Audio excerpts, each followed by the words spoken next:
역사는 승자의 것이다 라는 말이 있습니다. 싸움을 이긴 사람의 역사라는 거죠. 힘없는 사람, 연약한 사람, 눈에 보이던 안 보이던 이런 사람 중요하지 않고 오직 힘과 능력으로만 역사를 기록한다는 겁니다. 그런 사람들에게 역사는 승리자의 역사니까 자기도 편승하고 싶고 그래서 승리자 편을 드는 분위기가 만들어집니다. 근데 여러분, 이런 역사의식은 아예 잘못된 의식입니다. 결과는 그렇게 나올 수 있어요. 전쟁에서 승리한 쪽이 역사를 새로 쓸 수 있죠. 이긴 쪽이 역사를 재편하기도 하죠. 근데 여러분, 역사라는 건 준엄해서 시간이 지나면서 그 승자의 역사를 다시 씁니다. 물론 고쳐지지 않는 역사도 있지만 고치게 되는 역사들도 있죠. 그래서 우리나라 안에서도 막강한 힘으로 권력을 누리고 역사를 완전히 뒤집었던 사람들 중에 민족의 반역자로 찍히고 오히려 더 나쁘게 인생을 끝내는 사람들이 많지 않습니까? 그들이 승자의 역사를 쓰려고 했기 때문입니다. 승자가 역사를 쓴다, 이거는요, 그래서 반드시 고쳐야 됩니다. 어떻게 고치면 좋을까? 한번 같이 읽어보시죠. 읽겠습니다. 역사는 승자의 것이 아니라 옳은 자의 것이다. 예. 옳다는 말을 좀 바르게 말하면 공의로운 자, 정의로운 자, 정말 공평과 정의를 추구하는 사람들이 역사를 써야 되는 겁니다. 대한민국의 역사가 바르게 되려면 왕의 역사가 아니어야 됩니다. 왕의 역사도 필요하지만 중요한 역할들을 했으니까 왕의 자잘못을 정확하게 기록할 수 있는 역사가 돼야 되고요. 더불어 백성들의 이야기들을 쓸 수 있는 역사가 돼야 되는 거죠. 승자의 역사만 쓰면 옳은 역사는 사라집니다. 오히려 옳기 위해서 희생했던 많은 사람들이 역사의 죄인으로 남게 되죠. 이거를 다른 말로 하면 왜곡사라고 말합니다. 역사가 왜곡된 겁니다. 바른 역사 필요합니다. 바른 역사 못 가지면 뿌리가 흔들리기 때문입니다. 여러분 생각해 보세요. 우리의 삶의 뿌리를, 대한민국의 삶의 뿌리를 힘, 돈, 능력, 전쟁에서 승리 이런 걸로 둬서야 되겠습니까? 정의, 평화, 긍휼과 사랑 이런 걸 둬야 되는 거 아닙니까? 그래서 승자의 역사가 맞다라고 하는 생각부터 고치셔야 됩니다. 옳은 것이, 바른 것이, 공평과 정의가 역사를 쓰도록 해야 되고 그런 일에 여러분은 직접 참여하셔야 됩니다. 3.1절을 독립기념일이라고 합니다. 근데 어느 순간부터 독립운동기념일로 바꿔 부르는 사람들이 있습니다. 3.1절의 의미를 이렇게 축소하고 싶은 거죠. 그리고 다른 것을 더 높이고 싶어 하는 겁니다. 우리나라 역사에서 1919년 3월 1일은 민족의 대표들이 모여서 독립을 선언한 날입니다. 일제치하에서. 얼마나 위험하고 어려운 일이었을까요? 근데 그들은 자기의 생명과 미래를 걸고 독립선언서를 만들고 그것을 낭송하고 그다음 찍어서 퍼뜨리고 하는 일을 시작한 겁니다. 그리고 한 달 후에 1919년 4월 11일에 임시정부가 시작됐습니다. 독립을 선언한 후 임시정부가 출발한 겁니다. 일본이 패망해서 우리가 광복하게 되잖아요. 그것은 임시정부가 세워진 날로 따지면 21년이 지난 1945년 8월 15일의 일입니다. 그리고 헌법이 제정된 날은 다시 또 3년이 흘러서 1948년 7월 17일 날 헌법이 제정이 되죠. 또 대한민국의 정부 수립은요, 또 더 시간이 지납니다. 다시 1개월이 흘러서 1948년 8월 15일이 대한민국 정부의 수립입니다. 제가 왜 우리나라의 이야기를 하면서 특별히 3.1운동부터 시작해서 그 정부 수립까지를 말씀드렸냐면 이 과정 전체가 대한민국이 수립되는 과정이기 때문입니다. 그 출발이 3.1절입니다.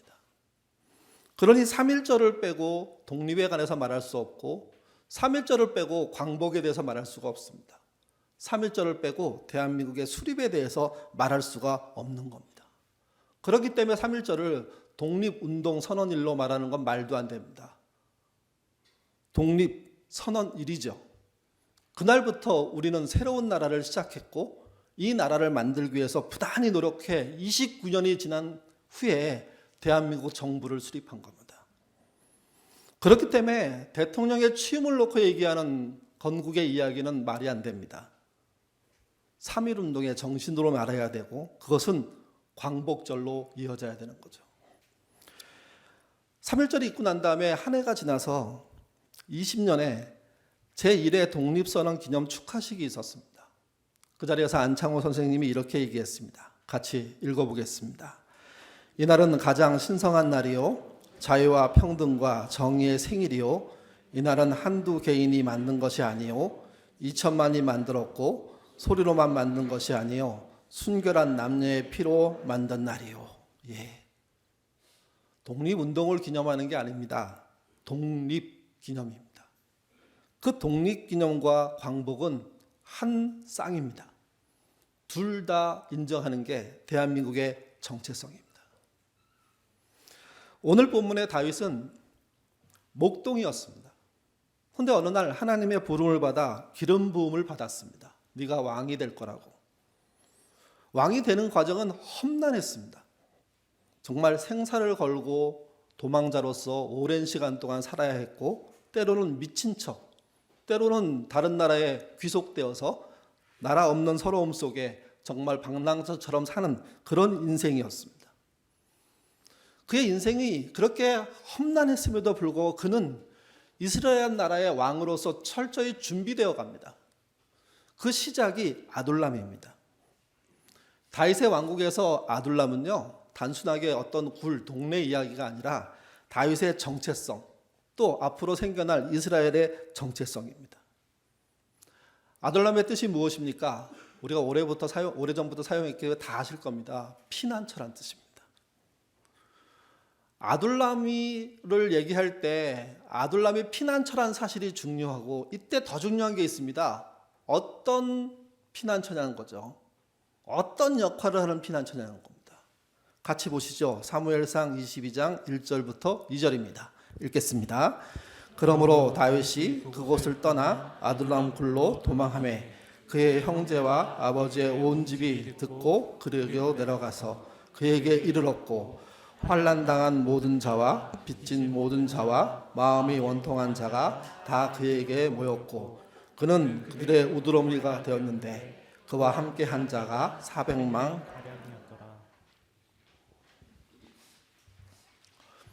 아둘람에 모인 사람이 누구냐?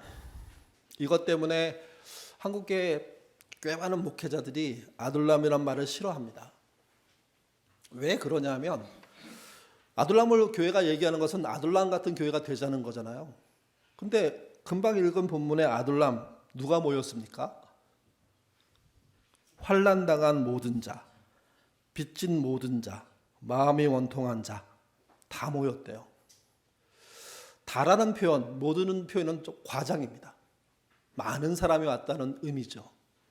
근데 교회를 시작하는 입장에서 우리 아둘람 같은 교회 합시다 이렇게 얘기하면 그 교회에 환난당하고 빚지고 마음이 원통한 사람들이 모이면 목회자 입장에서는 얼마나 당황스러울까요?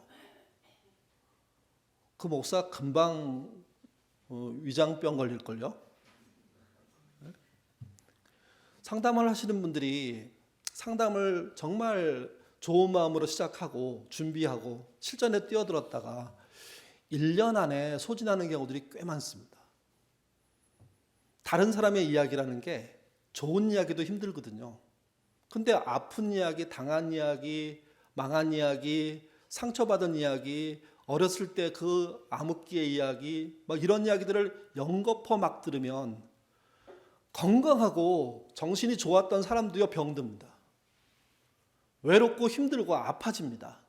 그렇기 때문에 상담하는 분들이 정말 좋은 마음으로 시작했다가 포기하고 접고 떠나는 사람들이 부득이거든요.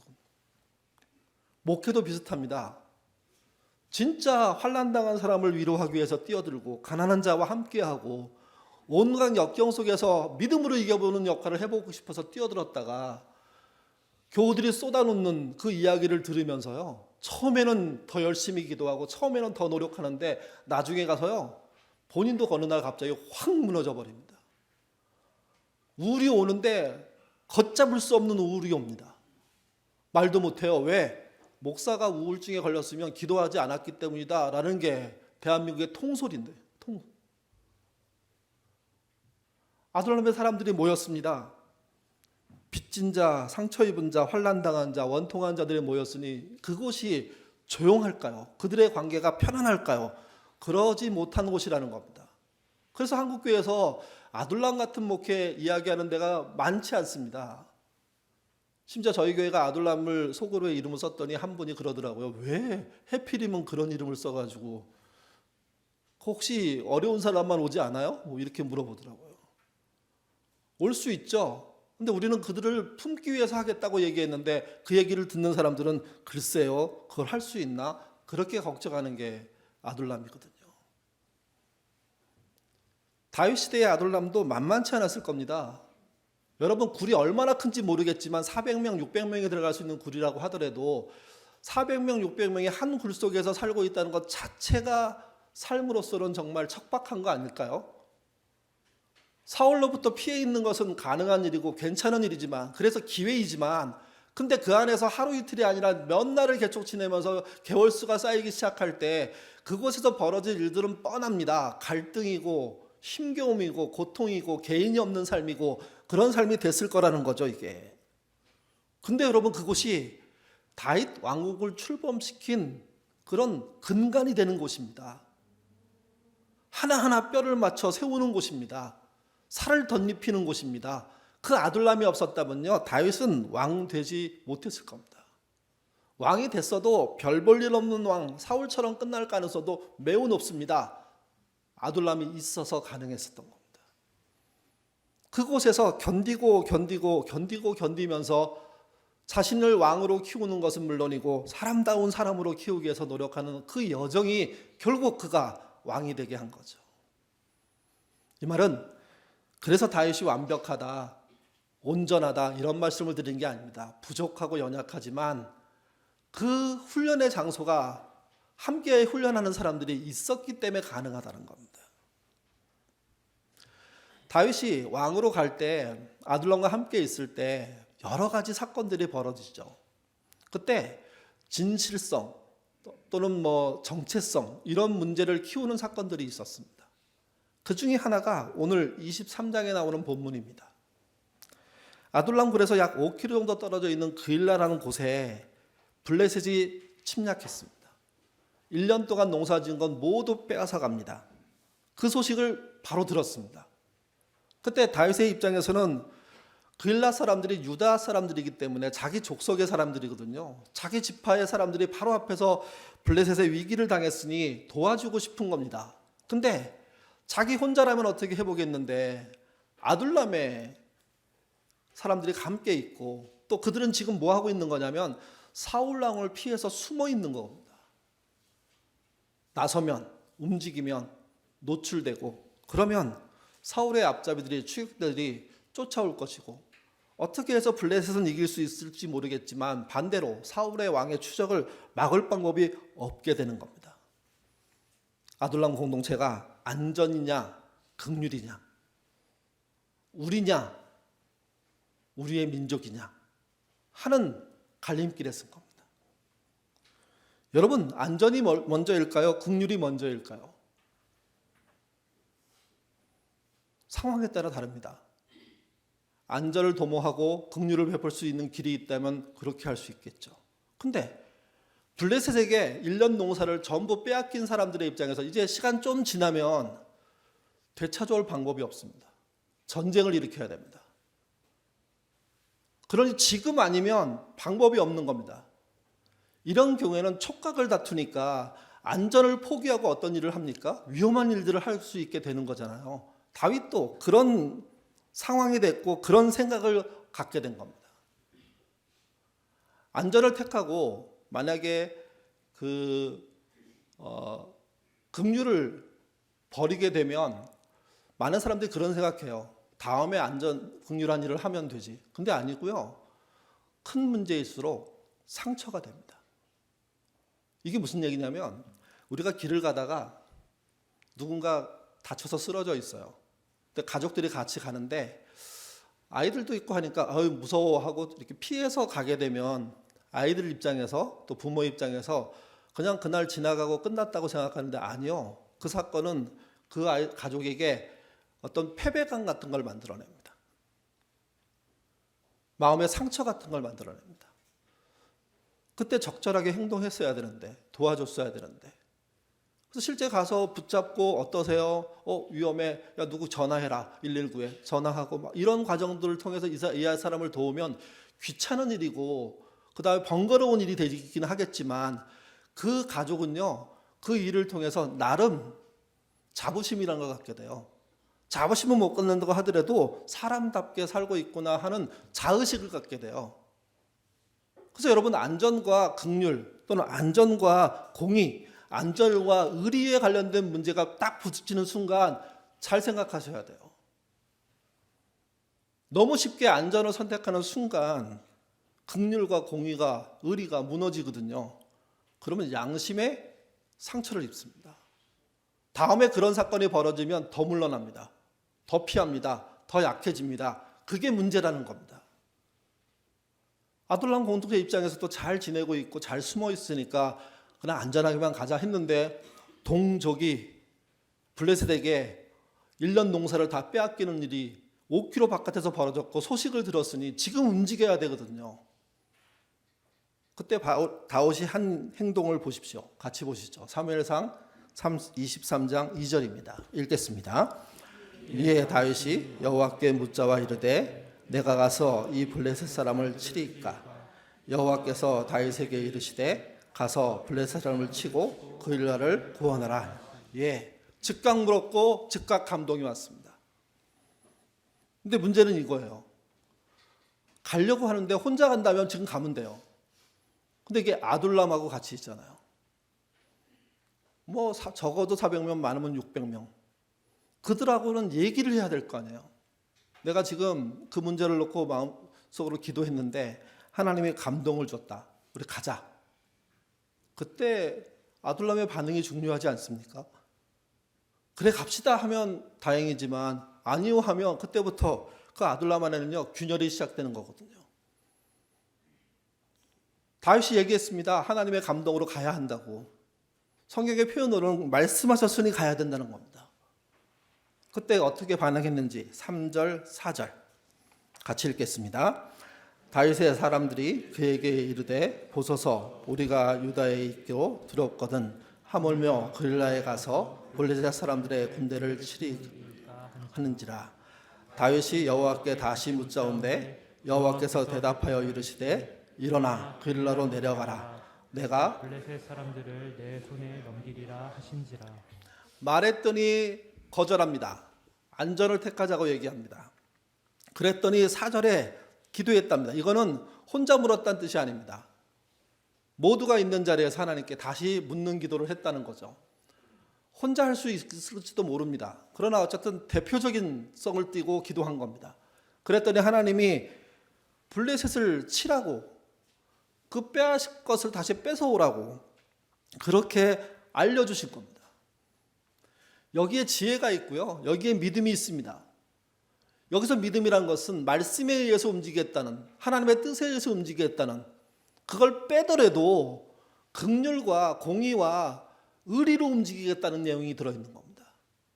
또 한 가지는 다윗은 혼자 독단적으로 하나님의 뜻을 파악하고 그리고 명령하는 군대를 운영하는 사람이 아니라는 겁니다. 자기가 파악한 것이 거절됐을 때 화내고 군림하는 게 아니라 다시 하나님께 함께 물어서 길을 찾는 일들을 찾았는데 그 결과가 똑같다는 거죠. 그릴라로 내려가서 블레셋 사람들을 쳐라. 하나님이 그들을 너에게 넘겨주겠다. 이 말에 그가 움직이기 시작한 겁니다. 그래서 결행합니다.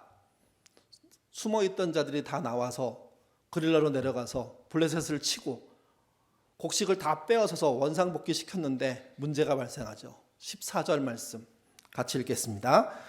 다윗이 광야의 요새에도 있었고 또 십광야 산골에도 머물렀으므로 사울이 매일 찾되 하나님이 그를 그들의 손에 넘기지 않으라. 이 말은 잘 보셔야 됩니다. 은혜롭게 표현되어 있기 때문에 은혜롭다고만 생각하시면 이 부분은 완전히 잘못 읽는 겁니다. 결과는 맞아요. 하나님이 그들을 그의 손이 누굴까요? 사울의 손에 넘기지 않으셨습니다. 그릴라 일을 했고 의리를 지켰고 공의를 세우고 그래서 민족을 구원하는 일을 했는데 그때 하나님이 사울의 손에 넘기지 않았대요. 사울의 추격대가 알고 있었는데 피해갈 길을 주셨다는 거죠. 근데 그 앞에 얘기는 그게 은혜롭다는 뜻이 아니에요. 사울이 매일 찻대라고 써 있어요. 매일 쫓는다는 표현이에요. 매일, 날마다. 앞에 이렇게 써 있잖아요. 다윗이 광야의 요새에도 있었고 또 십광야 산골에도 머물렀으므로. 아둘람에서 나와서 사울한테 이제 들킨 거예요.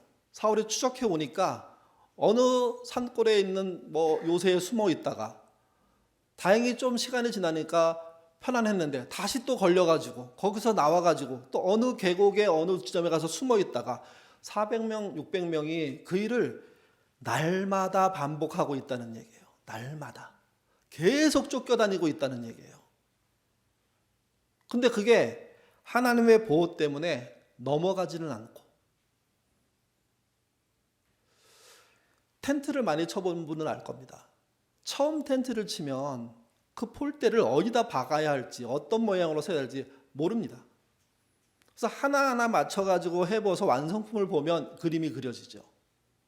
근데 그거를 한 번만 쳐보고 집에 넣으면 소용없습니다. 여러 번 치게 되면 환경과 처지에 따라 그것을 싸고 다시 펼치고 싸고 다시 펼치고 하는 작업들을 통해서 거기에 능숙해지는 겁니다. 이 상황이 그런 상황입니다. 쫓기는 거예요. 숨었어요. 하루 잘 쉬었어요. 근데 또 들켰어요. 추적해 와요. 짐 다 싸가지고 애들까지 챙겨가지고 도망갑니다. 어디에 또 숨었어요. 그리고 한 이틀 잘 버텼어요. 또 다시 또 들켜가지고 또 움직이고 이런 일을 많이 반복했다는 이야기예요. 많이 반복했으니 얼마나 힘들었겠습니까? 근데 놀라운 건 그들은요 좋은 일 하다가 지금 이러고 있는 겁니다. 의리 지키다가 지금 이러고 있는 겁니다. 공의를 세우다가 이런 일을 하고 있는 겁니다. 이 일이 중요합니다. 사람의 인생은 어차피 고난을 당하게 되어 있는데 아무리 안전하게 살려고 하더라도 내가 안전을 지키는 것 못지않게 위협을 해오는 게 더 많아서 안전이 무너질 가능성들이 높거든요.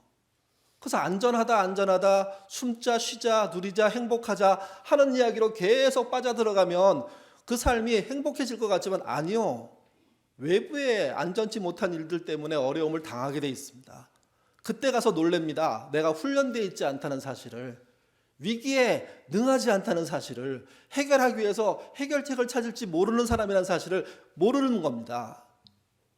그런데 그 일에 능란해진 겁니다. 그들이 한 번도 생각해보지 않은 고난들 속에 하루하루가 그들이 성장하면서 팀워크가 생기고 그것이 쌓이면서 이스라엘을 새로 건국할 수 있는 주체가 될 수 있었던 겁니다. 힘겹죠? 쉽지 않죠? 근데 여러분, 이 삶이 미래를 열었다는 이야기를 이 본문이 하고 있는 겁니다. 하나님의 지키심은 정말 무조건 안전하고 행복하게 이끄시는 게 아닙니다. 그 사람이 사람답게 살도록 이끄신다는 뜻입니다. 그 사람이 사람답게 살려고 하면 적절한 어려움들이 필요합니다.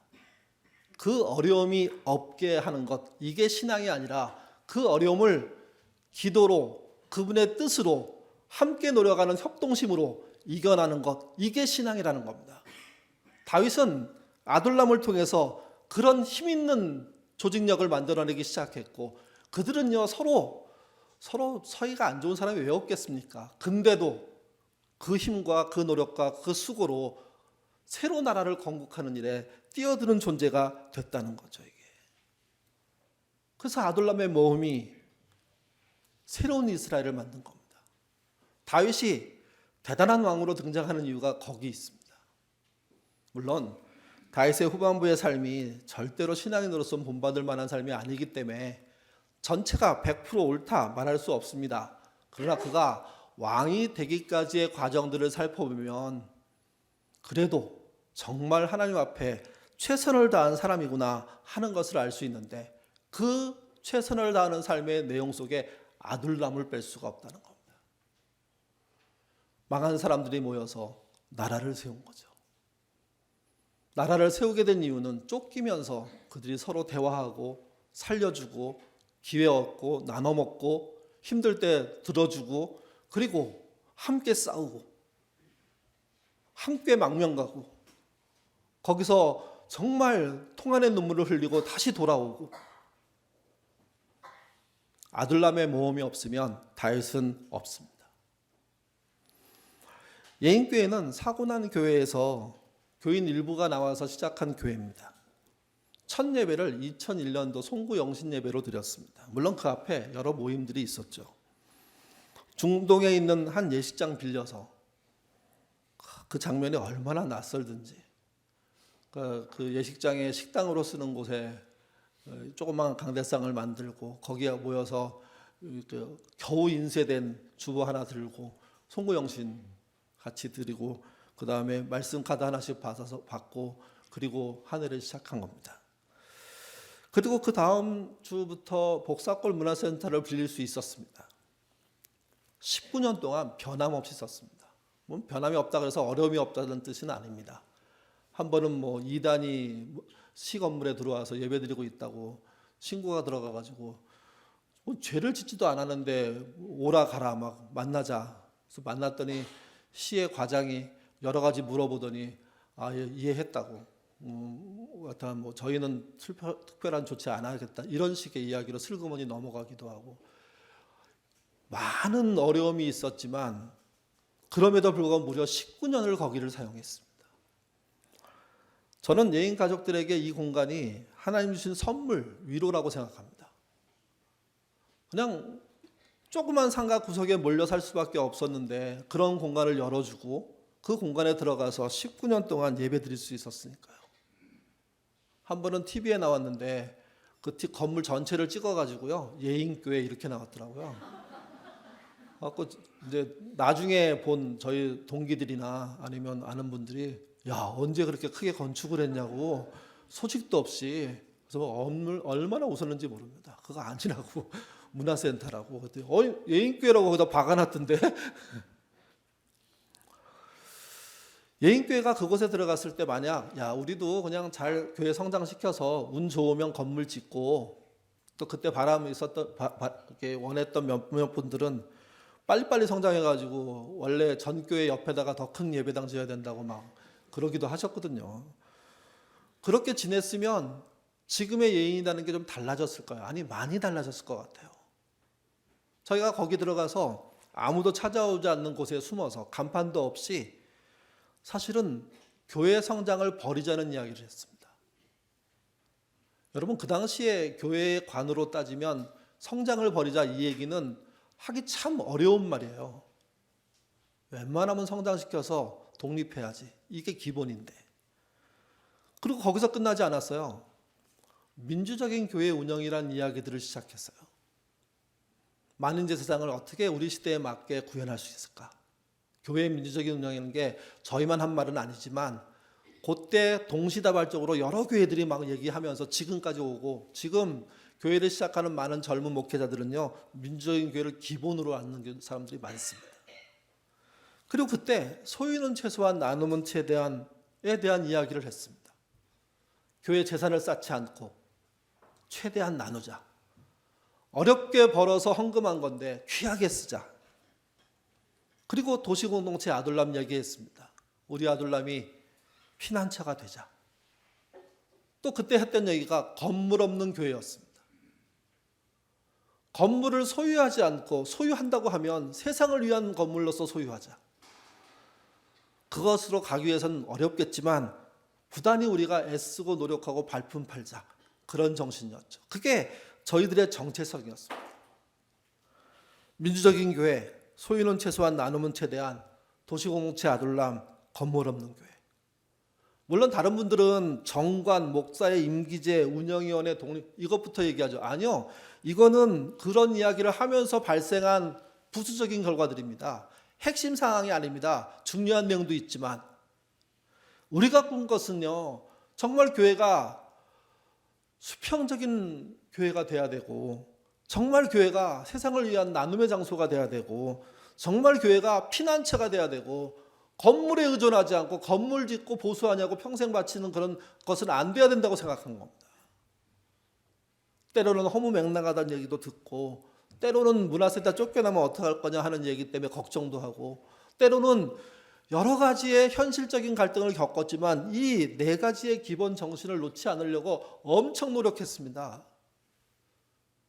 엄청 몸부림쳤습니다. 우리가 분립교회를 만들어 놓고 얼마나 좋아하는 줄 아십니까? 또 그런 교회 하나 더 만들 수 있다고? 그것은 교회를 크게 쪼갰기 때문이 아니라 같은 정신의 교회가 하나 더 생기고 미래에 가면 한두 개 더 생기면 더 행복하겠다 하는 생각을 가졌기 때문입니다. 그때의 모험, 지금 어디 있나 모르겠습니다. 안 한다는 얘기가 아닙니다. 숨겨진 것 같습니다. 모험을 하자고 하면 이제 연세들이 드셨으니까 당연히 위축되고 좀 안 하면 안 되나 하는 생각, 저 하실 수 있다고 생각합니다. 그러나 생각해 보십시오. 우리 교회는 안전을 얘기해서 여기까지 온 게 아닙니다. 긍휼을 얘기했고 공의를 얘기했고 의리를 얘기했습니다.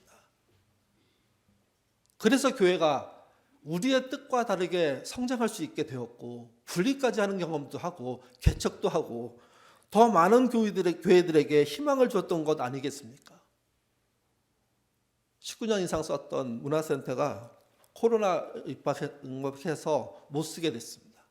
지금도 가볼 수가 없죠, 이제. 그러면서 여기를 마련하고 예꿈터를 준비했습니다. 그때 운영위원들의 생각은 딱 한 가지입니다. 모두가 한 자리에서 모여들어서 예배했으면 좋겠다. 근데 그 재정 사용 때문에 우리가 모험을 멈추면 안 되겠다. 그래서 최소치를 마련한 겁니다. 최소치를. 그렇게 마련해놓고 보니까 공간이 좁고 천장이 낮고 환기가 안 되고 또 주중에 사용하기가 힘들고 여러 가지 문제가 복합적으로 발생하는 거죠.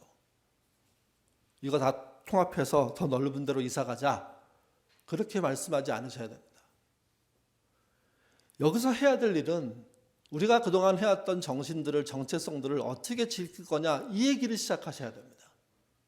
장소는 후에 따라올 겁니다.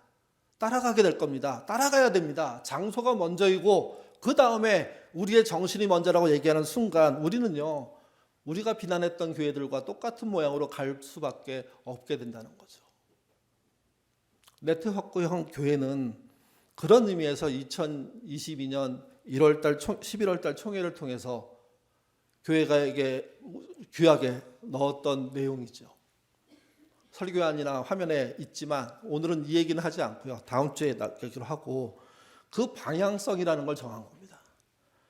아쉬운 게 많았습니다. 왜냐하면 코로나 때였기 때문에 다 만나서 열심히 논의하고 그 논의의 결과로서 모양들을 만들었다면 이해도가 높으실 건데 그렇게 하지 못하는 상태에서 정말 어렵게 길 하나 찾아보자고 한 도전이 그거 아니겠습니까? 코로나가 끝난 지 1년이 넘었습니다. 우리가 움직이지 않으면 우리가 갖고 있는 그 모든 그동안의 자산은 사실은 서서히 사라질 겁니다. 우리도 상가의 한 교회로서 존재할 수밖에 없습니다.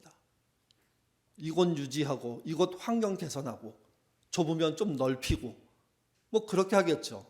최근에 교인들의 등록이 좀 이어지고 있기 때문에 많은 안심을 하는 분들이 계시는데 아닙니다.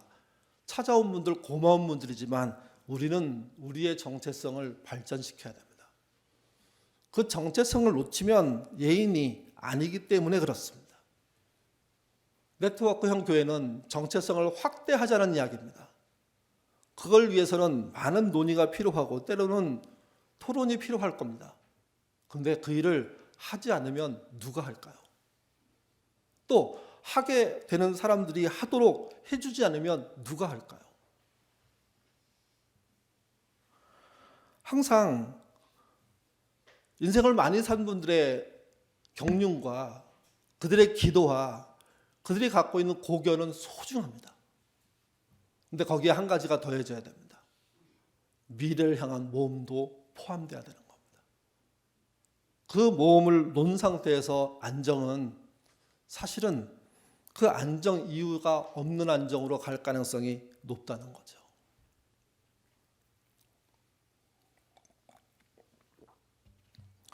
전쟁 영웅 나폴레옹은 수많은 전쟁 속에 일화를 남긴 사람입니다. 그의 일화 중에 클로버와 관련된 게 있습니다. 잔뜩 클로버가 있는 곳을 지나다가 그냥 우연히 네잎 클로버를 봤습니다. 신기해서 허리를 숙여서 그 클로버를 뜯었습니다. 근데 그 순간 머리 위로 총탄이 지나갔습니다. 나폴레옹이 오늘 누가 저격하기 위해서 숨어 있다가 총을 쏘았는데 그 타이밍에 고개를 숙인 거죠. 네잎 클로버를 따기 위해서. 그래서 네잎 클로버의 원래 세잎 클로버에 있었던 꽃말을 바뀌어서 네잎 클로버는 다르게 부릅니다. 행운이라고요. 나폴레옹에게 그런 행운이 없었다면 그는 거기서 끝났겠죠. 세상에는 되게 쓸데없는 것 같은 것을 연구하는 분들이 계십니다. 어떤 분이 이런 연구를 했대요. 그것도 무려 2017년에 세잎 클로버와 네잎 클로버의 비율. 우리 같으면 사진을 팡 찍어가지고 펼쳐놓고 이렇게 숫자 셔서 적당히 해서 통계를 냈을 것 같잖아요. 근데 이분은요, 생화학자인데 6개의 나라에 가서 570만 개의 클로버를 직접 조사했답니다. 전수조사를 한 거죠, 자기가. 결론이 이겁니다. 네잎 클로버는 세잎 클로버 5,076개 중에 한 개랍니다. 그러니까 한 6,000개에 한 개 정도 되나요? 0.02% 그 정도 된답니다. 그 정도. 그러니까 그만큼 잘 보기 어렵다는 거죠. 그래서 보면 행운이란 말이 적절하네, 뭐 그렇게 말할 수 있습니다. 여러분, 네잎 클로버를 따려고 하면 어떻게 해야 될까요? 어차피 세잎 클로버를 뒤져야 됩니다. 때로는 밟아야 됩니다. 그래서 네잎 클로버를 찾으면 그걸 따는 겁니다. 여러분, 세잎 클로버의 꽃말이 뭡니까? 행복입니다. 행복. 행복과 행운이 같이 있는 겁니다. 행복의 현실을 뒤지지 않으면 행운이 오지 않는다는 거죠. 행복이라는 게 영원할 수가 없습니다. 행운도 같이 포함되어야 된다는 이야기를 세상에서 하고 있는 겁니다. 여기 행복에 해당하는 게 뭘까요? 아둘람으로 소급해 가면요, 그게 안전입니다. 안전하기를 원하는 것이 모여 있는데 그 안에 행운에 해당하는 긍휼, 행운에 해당하는 공의, 행운에 해당하는 의리 같은 게 숨겨져 있는 겁니다. 그걸 무시하면 그 안전은 깨지는 겁니다. 그 행복은 무너지는 겁니다. 실제 그 행운인 긍휼과 공의와 의리를 잘 찾아서 선용할 수 있는 공동체가 안 되면, 개인이 못 되면 갖고 있는 행복도 어차피 시한부 아닙니까? 시간 지나면 끝나는 거 아닙니까? 어차피 끝나는 인생인데 나 혼자 안전하다고 살아서 인생을 끝내버리면 그에게 긍휼, 공의, 의리가 안 남습니다. 긍휼, 공의, 의리가 남는 게 인생이라는 거죠. 그래서 행복하지만 안전하지만 거기서 긍휼과 공의와 의리를 찾는 모험을 하게 되고 해야지만 사람의 삶이 괜찮아지게 돼 있습니다. 하나님이 원하시는 쪽으로 가게 돼 있는 겁니다. 예인교회가 그랬고 다윗의 아둘람이 그랬다는 거죠. 문화센터, 그 좋은 환경 속에서 우리가 먹고 마시고 놀면서 우리 교회의 성장만 꿈꿨다면 지금 예인교회는요, 존재해도 지금의 정신은 없습니다. 민주적인 교회, 소유는 최소한 나눔은 최대한, 도시공동체 아둘람, 건물 없는 교회, 이 정신에 대한 이야기를 어렵지만 모르겠지만 낯설지만 해왔기 때문에 그 23년의 구력이 다시 또 뭔가를 할 수 있는 힘과 능력을 갖게 되는 이유가 된다는 겁니다. 그 노력한 자들이 낳는 것은요, 노력하지 않는 자들이 자연스럽게 낳는 것과 다릅니다. 뭘 낳아야 할까? 그 낳을 것이 무엇인지에 대한 고민이 필요한 때입니다. 이번 주 교회를 위해서 기도할 때 잊지 마십시오. 주님, 교회가 처음 시작할 때, 그 어려울 때 성장이 아니라 건강을 생각하고, 우리의 평안이 아니라 나눔을 생각하고, 정말 인정받고 승리하는 것이 아니라 보이지 않는다고 해도 소금과 빛이 되겠다는 정신으로 살았던 이거 우리 잊어버리고 있는 거 아닙니까? 되찾게 해달라고, 나부터 되찾겠다고 여러분 기도해 주십시오. 여러분이 기도하지 않고 대표 몇 명만 기도해서는 교회는 안 바뀝니다. 어떤 모임을 하든 그런 새로운 것을 어떻게 나아야 할지를 생각하는 기도가 있지 않으면 길이 열리지 않는다는 거죠. 이는 여기서 멈춰서는 안 됩니다. 더 건강한 교회들을 이 땅에 퍼뜨려야 됩니다. 무수히 많은 교회를 개척하게 된 뜻이 아니라 우리의 아둘람이 모험할 수 있게 네트워크형 교회라는 이 개념이 다시 우리에게 논의되고 토론되고, 그래서 때론 수정도 하고 구체화시켜서 실제 이 땅에 어떤 교회로 가야 할지를 고민하게 되는 그런 출발점이 돼야 됩니다. 뭘 낳아야 할까요? 예인교회는 뭘 낳는 게 옳은 일입니까? 기도하겠습니다. 무엇을 낳을까의 문제를 가지고 우리가 기도하기를 원합니다. 그동안도 수고 많았고 힘든 교회 생활을 해왔는데 앞으로도 어떤 것을 낳을지에 대한 고민을 함께 하자고 말씀을 나눴습니다. 행복한 이야기, 안전한 이야기, 누리는 이야기, 간증과 같은 이야기가 아니라 다시 또 힘을 모으자고 하는 이 마음속에 답답함도 있습니다. 그러나 지난 23년을 생각해 보면 어설픈 우리의 노력 속에 역사하시는 하나님의 손길이 있었음을 저희가 압니다. 그 손길이 다시 그립고 그 손길 안에 우리가 함께 있는 그 시간이 우리에게 필요함을 느낍니다. 주님, 우리를 긍휼히 여겨주셔서 복살고 문화센터라는 것을 선물로 주셨던 그것 말고 그 뒤에 그 문화센터에서 많은 이야기를 하게 하시고 무리한 도전을 하게 하시고 그 걸음으로 힘겨운 삶들을 견디게 하셨던 것 기억하게 하옵소서. 우리가 이제 상가 한 귀퉁이에 자그마한 교회로 모여 있습니다. 여기까지 사람들을 보내주시는 게 얼마나 감사한지 모릅니다.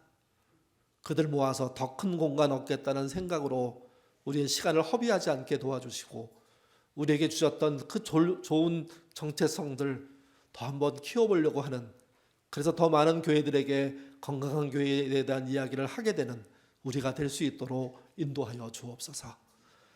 이제 우리의 이야기는 아둘람으로 이어져야 됩니다. 우리의 아둘람이 정말 작은 건강한 교회가 될 수 있도록 이끌어 주시고 그 점과 같은 교회들이 연결되어서 함께 일하고 함께 부천과 인천을 섬기는 그런 교회 될 수 있도록 도와주시옵소서. 그동안 수고한 분들이 얼마나 많은지 모릅니다.